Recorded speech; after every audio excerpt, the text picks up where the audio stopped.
the Pomodoro technique. We'll dive into what it is, how it's useful, and sometimes when it's not. Hello and welcome. I am Jonathan Pritchard from iCanReadMinds.com. Let's dig in.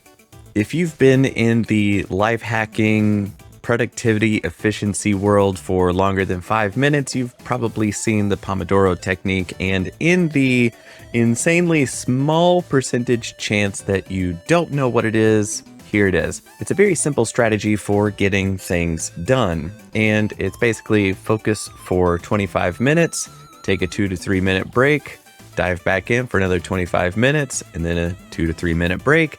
Basically, you do that cycle 4 times, and then you take a longer break at the end of that. It works because it gives your brain kind of a get out of jail free card, because if you are going to dive in without an end in sight, your brain constantly is going, when is this nightmare going to end? And now you're thinking about not doing the thing that you're supposed to be doing. So when you set that time limit, it lets your mind go, you know what? I can focus for 25 minutes and do what I need to do. So by setting a timer for 25 minutes, you've got that escape valve, and you know that you don't need to pay attention to when that 25 minutes is up.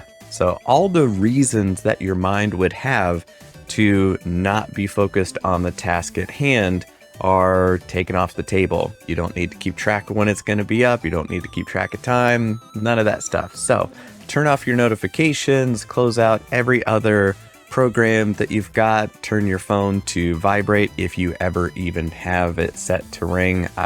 Not a single one of my friends does. But anyway, remove all distractions so that you can focus, set your timer, and you're good to go. I don't actually use the Pomodoro technique.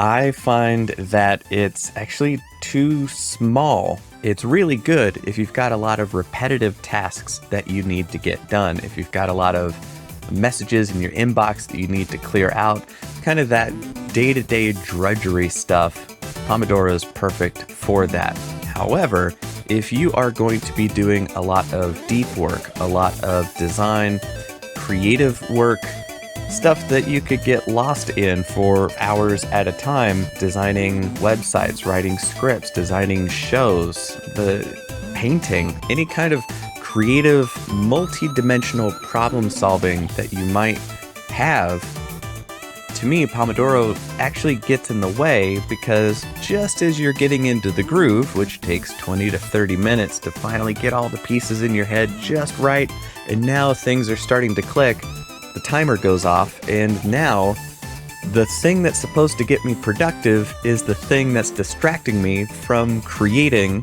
and producing. So now the Pomodoro technique is between me and accomplishing my goals.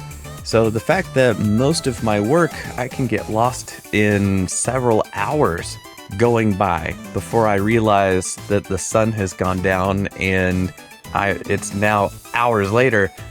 The Pomodoro technique is not good for that. So it has its place for short-term focus, kind of sprints, but if you are doing a lot of deep work, then it will probably get in your way. So that's a quick introduction of what it is, how it works, and when it may not be the best approach for you. If you have any other questions, comments, or concerns, leave them in the comments section here, or shoot me an email with any topics you'd like to hear me talk about.